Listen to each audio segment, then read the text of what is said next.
കർത്താവിൻ്റെ പരിശുദ്ധമായ നാമത്തിന് സ്തോത്രം ചെയ്യുകയും സ്തുതിക്കുകയും ചെയ്യുന്നു. ക്രിസ്തുവിൽ പ്രിയരും കർത്താവിനാൽ ധന്യരുമായിരിക്കുന്ന എന്നെ എപ്പോഴും കേൾക്കാൻ താല്പര്യം കാണിക്കുന്ന പ്രിയപ്പെട്ടവരെ, അനുഗ്രഹീതമായ നല്ല ദിവസത്തിനായി കർത്താവിനെ വാഴ്ത്തി സ്തുതിക്കുന്നു. ഒരിക്കൽ കൂടി ദൈവത്തിൻ്റെ ശബ്ദം കേൾപ്പാൻ, തിരുമൊഴികൾ നിങ്ങളുമായി പങ്കുവയ്ക്കാൻ ദൈവം എനിക്ക് തരുന്ന അവസരത്തെ ഓർത്ത് ദൈവത്തെ വാഴ്ത്തി സ്തുതിച്ചുകൊണ്ട് കർത്താവും രാജാതി രാജാവുമായിരിക്കുന്ന മഹാദൈവത്തിൻ്റെ മുമ്പിലിരുന്ന് ദൈവത്തിൻ്റെ തിരുമുഖത്തേക്ക് നോക്കി ഈ തരുന്ന കൃപകൾക്കെല്ലാം 1000 നന്ദിയും സ്തുതിയും സ്തോത്രവും മഹത്വവും കരയേറ്റിക്കൊണ്ട് കർത്താവിൻ്റെ വചനത്തിലേക്ക് നിങ്ങളെ സാദരം ക്ഷണിക്കുന്നു. ഇന്നത്തെ ചിന്തയ്ക്ക് ആധാരമായി ദിനവൃത്താന്ത പുസ്തകങ്ങളിലേക്ക് നമ്മുടെ ശ്രദ്ധ പതിപ്പിക്കാം. 2 ദിനവൃത്താന്തം 2-ാം അധ്യായം അതിൻ്റെ 11-ാമത്തെ വാക്യം ഞാൻ നിങ്ങളെ വായിച്ചു കേൾപ്പിക്കാം.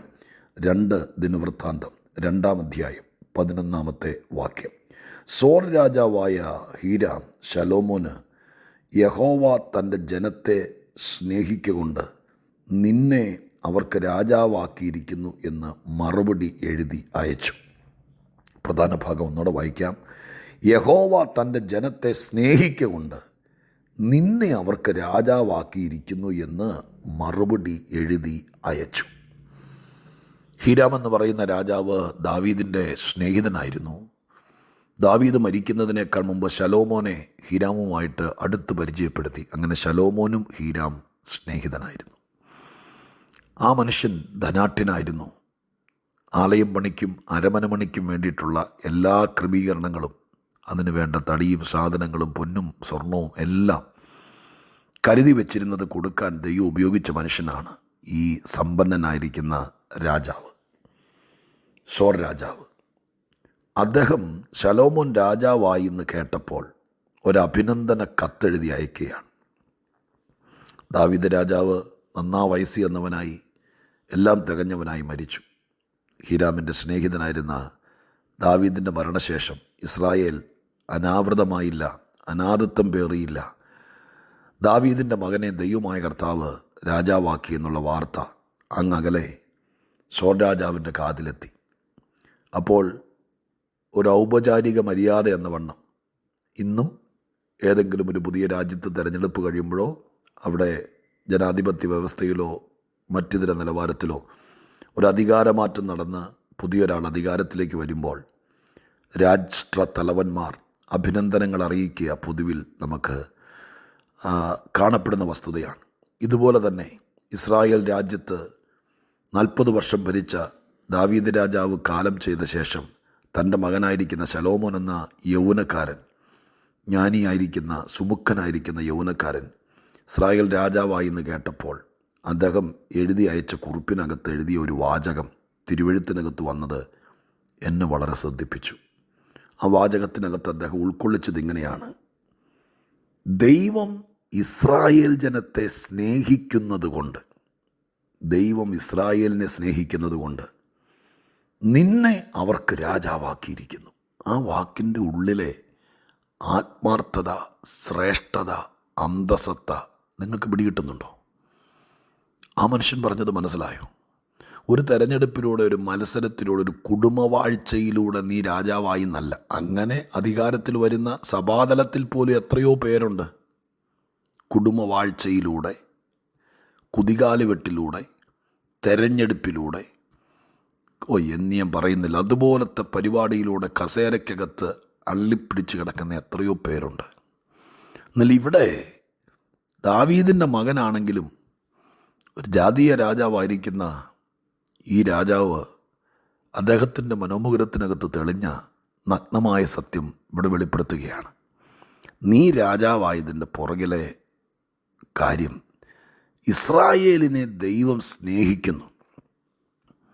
ആ സ്നേഹിക്കുന്നതിൻ്റെ അടയാളമാണ് നിന്നെപ്പോലെ എന്ന് പറഞ്ഞാൽ ജ്ഞാനമുള്ള, വിവേകമുള്ള, മനക്കരുത്തുള്ള, കാര്യം കൈകാര്യം ചെയ്യാൻ അറിയാവുന്ന, വ്യക്തിത്വ പ്രഭാവമുള്ള, കരുത്തനായ, യൗവനക്കാരനായ, സുന്ദരനായ ഒരാളെ ദൈവം ഇസ്രായേൽ ജനത്തിന് രാജാവായി കൊടുത്തത് ദൈവത്തിന് ജനത്തോടുള്ള സ്നേഹത്തിൻ്റെ പ്രദർശനമാണെന്ന്.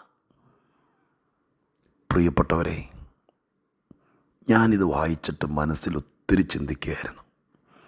നമ്മളോടൊക്കെ ദൈവം സ്നേഹിക്കുന്നു എന്നതിൻ്റെ പ്രദർശനം വെളിപ്പെടുത്തുന്നത് ഇങ്ങനെയുള്ള സംഭവത്തിലൂടെയാണ്. നിങ്ങളുടെ കുഞ്ഞുങ്ങളുടെ കല്യാണം നടക്കുമ്പോൾ സുമുഖനായ, മാന്യനായ, ആത്മീകനായ, ദൈവഭയമുള്ള, പ്രാർത്ഥിക്കുന്ന, അനുഗ്രഹിക്കപ്പെട്ട ഒരു മകനെ, ഒരു മകളെ നിങ്ങൾക്ക് കിട്ടുമ്പോൾ ഓർത്തോളണം, അത് പുണ്യം കൊണ്ട് കിട്ടുന്നുവെന്നും വിചാരിക്കരുത്.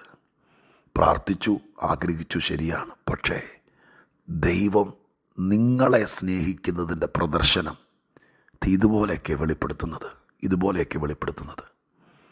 അതെല്ലാ മേഖലയിലും കർത്താവ് നമ്മെ സ്നേഹിക്കുന്നുണ്ടെന്ന് എങ്ങനെ അറിയാം? എല്ലാ ദിവസവും നമുക്ക് കത്ത് വരികയല്ല, SMS വരികയല്ല. പിന്നെ എങ്ങനെ അറിയാം? ഓരോ കാര്യങ്ങൾ കർത്താവ് ചെയ്തു തരുമ്പോൾ അതിലൂടെയാണ് മനസ്സിലാക്കുന്നത് ദൈവം നമ്മളെ സ്നേഹിക്കുന്നു. വേദപുസ്തകത്തിൽ അനേക വാക്യങ്ങൾ ഞാൻ നിന്നെ സ്നേഹിക്കുന്നു എന്ന് മറ്റുള്ളവർ അറിയേണ്ടതിന് എന്ന് എഴുതപ്പെട്ടിരിക്കുന്ന വാക്യങ്ങൾ ഞാൻ കണ്ടിട്ടുണ്ട്. അതിൽ നിന്നെല്ലാം ചെറുതും വലുതുമായിരിക്കുന്ന പ്രസംഗങ്ങൾ ഞാൻ പ്രസംഗിച്ചിട്ടുമുണ്ട്. എന്നാൽ ഇന്ന് ഈ വായിച്ച ഹീരാമിൻ്റെ വാക്കുകൾ എന്നെ വീണ്ടും ചിന്തിപ്പിച്ചു. പ്രിയമുള്ളവരെ, ജീവിതത്തിൻ്റെ അടുത്ത തുറയിലേക്ക് ഞാൻ എൻ്റെ പ്രിയപ്പെട്ട യൗവനക്കാരായ ജീവിതത്തിലേക്കൊക്കെ കടന്നു വരാൻ ആഗ്രഹിക്കുന്ന പ്രിയപ്പെട്ടവരോട് പ്രത്യേകിച്ച് ദൈവവചനത്തിൻ്റെ ഉപദേഷ്ടാവെന്ന നിലയ്ക്ക് ഓർപ്പിക്കാം. ദൈവം നിന്നെ സ്നേഹിക്കുന്നതിൻ്റെ പ്രദർശനങ്ങൾ. നീ ഒരു ജോലിക്ക് ചെല്ലുമ്പോൾ നിന്നെ ഒതുക്കാതെ, ഇല്ലാതാക്കാതെ, കഷ്ടപ്പെടുത്താതെ, മുഖം വെച്ചൊതുക്കാതെ, ഒരു ജ്യേഷ്ഠനെ പോലെ, ഒരു സിസ്റ്ററെ പോലെ കാര്യങ്ങൾ പറഞ്ഞു തന്ന് അങ്ങനെയൊക്കെ ലോകത്തിൽ നടക്കും കേട്ടോ. നമ്മുടെ മനസ്സൊന്നും നേരെയാക്കിയാൽ മതി. എല്ലാം അങ്ങോട്ട് നമ്മളങ്ങ് മനസ്സുകൊണ്ട് ഭയങ്കരമായിട്ട് എന്നെ ഉപദ്രവിക്കുകയാണ്, കൊല്ലുകയാണ്, തിന്നുകയാണെന്നും പറഞ്ഞുകൊണ്ട് ഭയങ്കരമായിട്ട് നമ്മൾ ഇറിറ്റേറ്റഡ് ആകാതെ ദൈവത്തോട് പ്രാർത്ഥിക്കുന്ന അതാ ഞാനൊരു ജോലിക്ക് ആഗ്രഹിക്കുക, ജോലി കിട്ടണം. ജോലി കിട്ടിക്കഴിയുമ്പോൾ അങ്ങ് എന്നെ സ്നേഹിച്ചതിൻ്റെ പ്രദർശനമാണെന്ന് കൂടി തെളിയണം. അല്ലാതെ കാളയുടെ കഴുത്തിലേക്ക് നുകമെടുത്ത് വെച്ച് തന്നതുപോലെ ഒരിക്കലും തല ഉയർത്താൻ കഴിയാത്ത ഭാരമുള്ളൊരു ചുമടെടുത്ത് തലയിൽ വെച്ച് തന്നതുപോലെ ആകരുത്. ജോലി ചെയ്യണം, കഷ്ടപ്പെടണം, പക്ഷേ അത് പൊങ്ങാൻ പറ്റാത്തൊരു ഭാരമാകരുത്. നമുക്ക് കിട്ടുന്ന ജോലി ദൈവം സ്നേഹിച്ചതിൻ്റെ പ്രദർശനമാകണം. നിങ്ങളൊരു സഭാ ശുശ്രൂഷകനാണോ?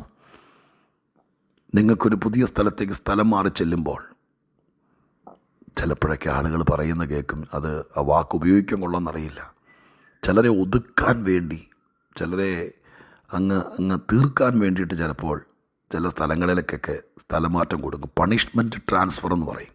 അത് സഭാ ശുശ്രൂഷയിൽ മാത്രമൊന്നുമില്ല, എല്ലായിടത്തും. ഒരിക്കലും ദൈവം നമുക്കൊരു പണിഷ്മെൻറ്റ് തന്നതായിരിക്കരുത്. നമുക്ക് കിട്ടുന്ന കുടുംബജീവിതം, നമുക്ക് കിട്ടുന്ന മക്കൾ, നമുക്ക് കിട്ടുന്ന ജോലി, നമുക്ക് കിട്ടുന്ന എന്തുമാകട്ടെ, വീടോ സൗകര്യങ്ങളോ എന്തുമാകട്ടെ, കഴിഞ്ഞ കാലങ്ങളിൽ ചെയ്തതിന് ഒരു പണിഷ്മെൻ്റായിട്ടിരിക്കട്ടെ എന്ന് പറഞ്ഞുകൊണ്ടായിരിക്കരുത്. പിന്നെയോ നിന്നോട് സ്നേഹമുണ്ട് ദൈവത്തിന്, ആ സ്നേഹത്തിൻ്റെ പ്രദർശനമായിരിക്കണം. ഇപ്പോഴേ ഇതൊക്കെ ബോധത്തോടെ ചിന്തിച്ച് ഈ വാക്യത്തിനകത്തൊക്കെ കിടക്കുന്ന ഈ മിസ്റ്ററി പ്രാർത്ഥിച്ച് ദൈവസന്നിധിയിൽ ദൈവമക്കളെ ഓർത്ത് മനസ്സിൽ പേറി പ്രാർത്ഥനയോടെ തിരുവെഴുത്ത് തുറക്കുമ്പോൾ ദൈവം കാണിച്ചു തരുന്ന കാര്യങ്ങളെ ഇതല്ല. ഞെക്കി പിഴിഞ്ഞെടുക്കുന്നത് പോലെ ഈ വാക്യങ്ങൾക്കകത്ത് കിടക്കുന്ന അന്തസത്തയെ പുറത്തെടുക്കുമ്പോൾ എത്ര ശ്രേഷ്ഠമായിട്ടാണ് കാര്യങ്ങൾ ദൈവം പറഞ്ഞു തരുന്നത്. അതുകൊണ്ട് ഞാൻ ഇങ്ങനെ പറഞ്ഞ അവസാന ഭാഗത്തേക്ക് വരാം. ഒരു പണിഷ്മെൻ്റ് ആയിരിക്കരുത് നിൻ്റെ കല്യാണം, നിൻ്റെ കൊച്ചിൻ്റെ കല്യാണം. ഒരു പണിഷ്മെൻ്റ് ആയിരിക്കരുത് നിൻ്റെ വിദേശയാത്ര, അവിടെ കിട്ടുന്ന ജോലി, ഇവിടെ എവിടെയെങ്കിലും കിട്ടുന്ന ഒരു ജോലി ഒരു പണിഷ്മെൻ്റ് നിനക്ക് തന്നതായിരിക്കരുത്. മറിച്ച് നിന്നെ സ്നേഹിക്കുന്നതിൻ്റെ പ്രദർശനമായിരിക്കണം. കർത്തൃദാസന്മാരെ, ഒരു ശുശ്രൂഷയ്ക്ക് ദൈവമായ കർത്താവ് ഒരു സഭയോ ഒരു കൂട്ടായ്മയോ തന്നാൽ ഒരിക്കലും സ്വസ്ഥത കിട്ടാതെ, മാന്യത തരാതെ, അംഗീകരിക്കാതെ എന്നും വഴക്കും, എന്നും പ്രശ്നവും, നമ്മുടെ ക്വാളിറ്റി നശിപ്പിക്കത്തക്ക രീതിയിൽ പ്രകോപനം ഉണ്ടാക്കി, അങ്ങനെയാണെങ്കിൽ ആർക്കും കൈകാര്യം ചെയ്യാൻ പറ്റാത്ത ഒരു വലിയ ഉറുമ്പും കൂട്ടി കൊണ്ടിട്ടതുപോലെ ഉറങ്ങാൻ പോലും പറ്റാത്ത സ്ഥിതിയാണെങ്കിൽ അതൊരു പണിഷ്മെൻ്റ് അല്ലേ? അഭിഷേകവും അധികാരമുള്ള ഒരാളെ അവിടെ കൊണ്ടാക്കി അത് നേരെ ചൊവ്വേ ക്രമീകരിക്കാനാണെങ്കിൽ ഓക്കെ, നമുക്ക് മനസ്സിലായി. പക്ഷെ ഒരിക്കലും ദൈവത്തിൻ്റെ സന്നിധിയിൽ നമുക്ക് കിട്ടുന്നതൊന്നും ഒരു പണിഷ്മെൻ്റ് ആകരുത്.